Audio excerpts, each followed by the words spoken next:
Israel ಸೋಮಾಲಿಲ್ಯಾಂಡ್ನ ಮುಖದ್ವಾರದ ಬಳಿ ಮಾಡಿದ ಒಂದೇ ಕ್ರಮದಿಂದ ಟರ್ಕಿಯ ಖಲೀಫಾ ಕನಸುಗಳಿಗೆ ಶಾಶ್ವತವಾಗಿ ಬೀಗ ಹಾಕಿಬಿಟ್ಟಿದೆ.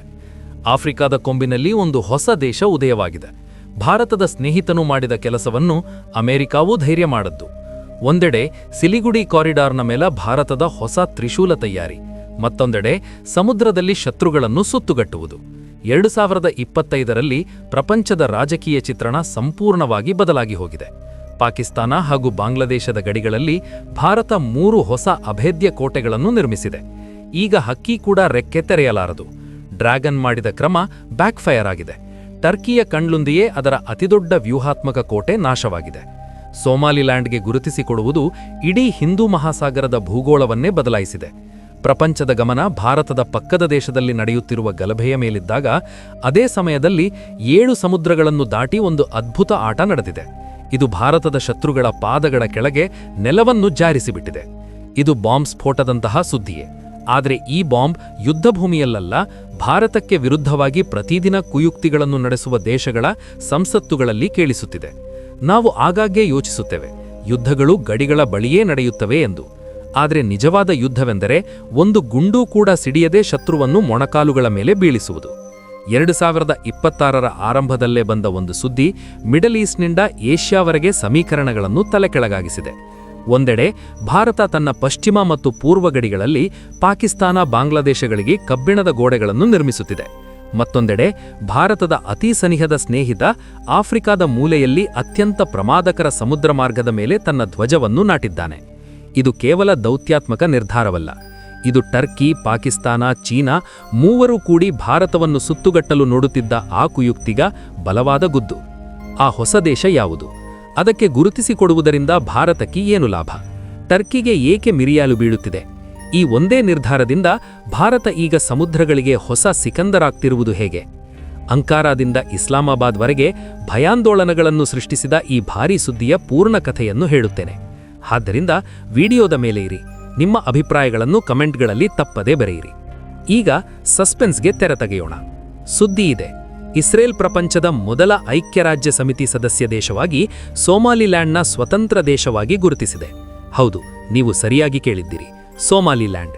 ಈಗ ನೀವು ಯೋಚಿಸುತ್ತಿದ್ದೀರಲ್ಲವೇ, ಈ ಸೋಮಾಲಿಲ್ಯಾಂಡ್ ಎಂದರೇನು?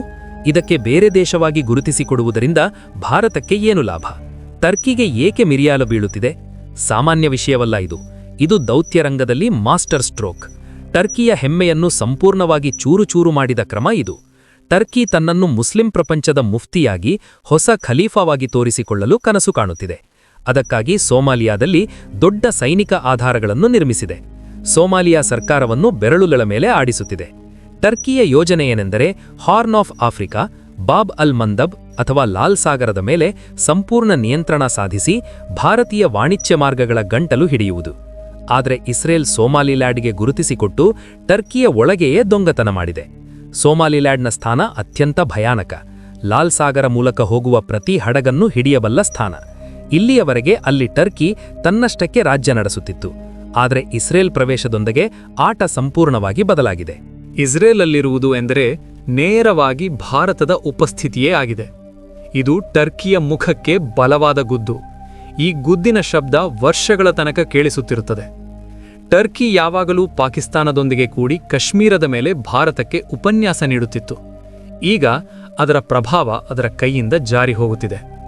ಇನ್ನಷ್ಟು ಆಳವಾಗಿ ವಿವರಿಸಿದರೆ, ಟರ್ಕಿ ಅಧ್ಯಕ್ಷ ರಜಬ್ ತಯ್ಯಿಬ್ ಎರ್ದೊಗಾನ್ ಒಂದೇ ಕನಸಿಗಾಗಿ ಬದುಕುತ್ತಿದ್ದಾನೆ: ಹಳೆಯ ಒಟ್ಟೋಮನ್ ಸಾಮ್ರಾಜ್ಯದಂತಹ ಶಕ್ತಿಯನ್ನು ಮತ್ತೆ ಸಾಧಿಸುವುದು. ಅದಕ್ಕಾಗಿ ಸೊಮಾಲಿಯಾದಲ್ಲಿ ನೀರಿನಂತೆ ಹಣ ಸುರಿಯುತ್ತಿದ್ದಾನೆ. ಮೊಗದಿಶುವಿನಲ್ಲಿ ಪ್ರಪಂಚದ ಅತಿ ದೊಡ್ಡ ವಿದೇಶಿ ಸೈನಿಕ ಆಧಾರವನ್ನು ನಿರ್ಮಿಸಿದ್ದಾನೆ. ಅವನ ಯೋಜನೆ ಸ್ಪಷ್ಟ: ಆಫ್ರಿಕಾದ ಈ ಭಾಗವನ್ನು ಸಂಪೂರ್ಣವಾಗಿ ತನ್ನ ನಿಯಂತ್ರಣದಲ್ಲಿ ಇಡುವುದು, ಪ್ರಪಂಚವನ್ನು ಭಯಪಡಿಸುವುದು. ಈ ಆಟದಲ್ಲಿ ಪಾಕಿಸ್ತಾನ ಟರ್ಕಿಗೆ ಚಿಕ್ಕ ಸಹೋದರನಂತೆ ನಿಂತು ಸಹಕರಿಸುತ್ತಿದೆ. ಏಕೆಂದರೆ ಟರ್ಕಿ ಬಲಗೊಂಡರೆ ಭಾರತದ ಮೇಲೆ ಒತ್ತಡ ಹೆಚ್ಚಾಗುತ್ತದೆ ಎಂದು ಭಾವಿಸುತ್ತದೆ. ಆದರೆ ಇಸ್ರೇಲ್ನ ಮೊಸಾದ್ ಮತ್ತೆ ಸರ್ಕಾರ ಟರ್ಕಿ ಬೇಸರಪಡುವ ಆ ಸ್ಥಾನವನ್ನು ಗುರುತಿಸಿದೆ. ಸೊಮಾಲಿಲ್ಯಾಂಡ್ ಸೊಮಾಲಿಯಾದಿಂದ ಸಂಪೂರ್ಣವಾಗಿ ಬೇರ್ಪಟ್ಟು ಯೋಚಿಸುವ ಟರ್ಕಿಯನ್ನು ಇಷ್ಟಪಡದ ಪ್ರದೇಶ. ಇದಕ್ಕೆ ಗುರುತಿಸಿಕೊಡುವ ಮೂಲಕ ಇಸ್ರೇಲ್ ಟರ್ಕಿಯ ಬೆನ್ನಿಗೆ ಬೆಂಕಿ ಹಚ್ಚಿದೆ. ಟರ್ಕಿಯ ನಿಲುವು ಏನೆಂದರೆ, ಸೊಮಾಲಿಯಾ ಒಂದೇ ಆಗಿರಬೇಕು, ಅಪ್ಪಳೆ ಅದರ ನಿಯಂತ್ರಣ ಇರುತ್ತದೆ. ಆದರೆ ಇಸ್ರೇಲ್ ಅದನ್ನು 2 ತುಂಡುಗಳಾಗಿ ಮಾಡಿ ಅಧಿಕೃತವಾಗಿ ಪ್ರಾರಂಭಿಸಿದೆ. ಇದು ಎರ್ದೋಗಾನ್ಗೆ ಭಯಾನಕ ಕನಸಿನಂತೆ. ಊಹಿಸಿ, ಟರ್ಕಿ ತನ್ನದೇ ಆದ ಜಾಗೀರೆಂದು ಭಾವಿಸಿದ ಈ ಪ್ರದೇಶದಲ್ಲಿ ಈಗ ಇಸ್ರೇಲ್ ದೂತವಾಸ ತೆರೆಯುತ್ತದೆ, ತನ್ನ ಸೈನ್ಯ ತಂತ್ರಜ್ಞಾನ ತರುತ್ತದೆ. ಪಾಕಿಸ್ತಾನಕ್ಕೆ ಇನ್ನೂ ದಾರುಣವಾಗಿದೆ.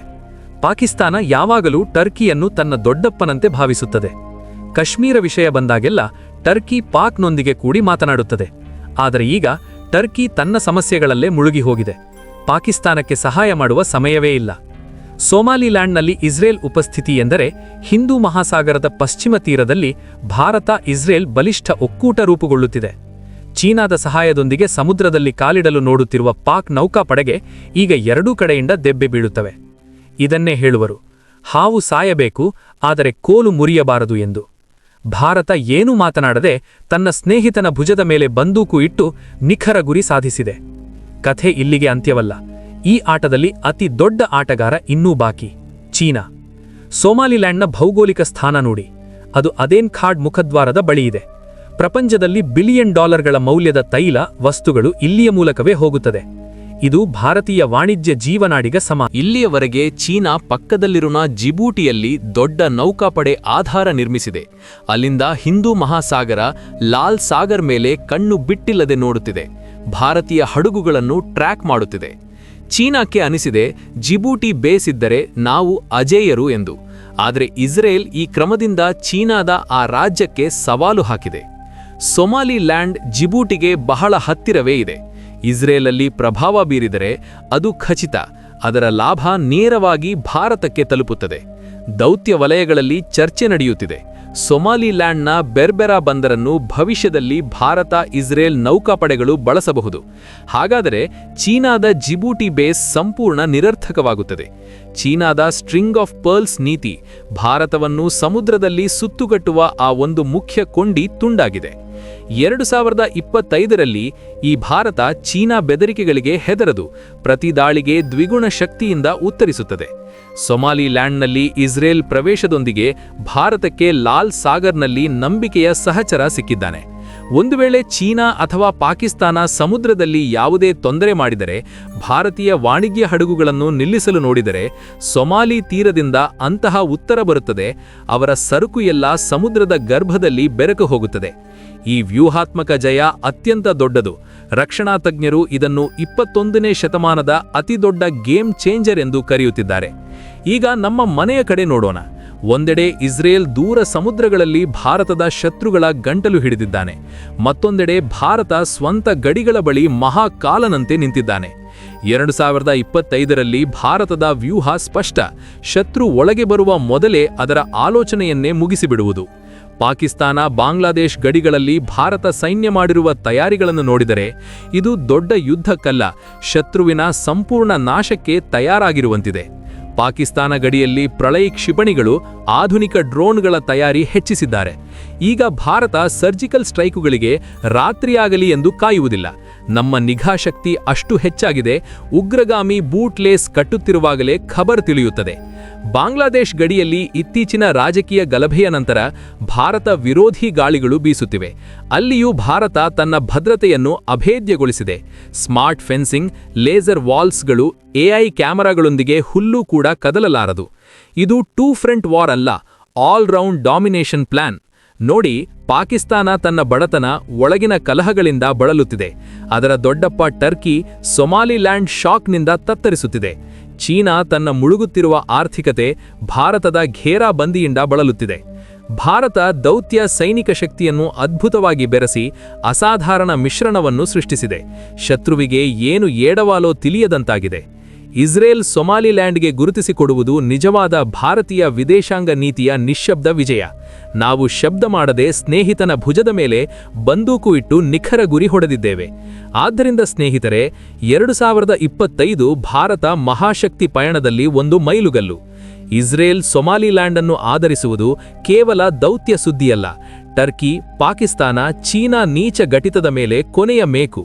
ಎರ್ದೋಗಾನ್ ಖಲೀಫಾ ಕನಸುಗಳಾಗಲಿ, ಚೀನಾ ಸಮುದ್ರ ರಾಜ ಕನಸುಗಳಾಗಲಿ, ಎಲ್ಲವೂ ಭಾರತದ ಚಾಣಕ್ಯ ನೀತಿಯ ಮುಂದೆ ನೀರಾಗಿ ಹೋಗುತ್ತಿವೆ. ನಿಮಗೆ ಏನನಿಸುತ್ತದೆ? ಭಾರತವು ಇಸ್ರೇಲ್ ಹಾದಿಯಲ್ಲಿ ನಡೆದು ಸೊಮಾಲಿಲ್ಯಾಂಡ್ಗೆ ತಕ್ಷಣ ಗುರುತಿಸಿಕೊಟ್ಟು ಅಲ್ಲಿಯೇ ಸೈನಿಕ ಆಧಾರ ನಿರ್ಮಿಸಬೇಕೇ ಅಥವಾ ಇನ್ನೊಂದು ಸ್ವಲ್ಪ ಕಾಯಬೇಕೇ? ನಿಮ್ಮ ಅಭಿಪ್ರಾಯವನ್ನು ಕಮೆಂಟ್ ಬಾಕ್ಸ್ನಲ್ಲಿ ತಪ್ಪದೇ ಬರೆಯಿರಿ, ಯಾಕಂದರೆ ನಿಮ್ಮ ಆಲೋಚನೆಯೇ ಹೊಸ ಭಾರತದ ಆಲೋಚನೆ. ಜೈ ಹಿಂದ್.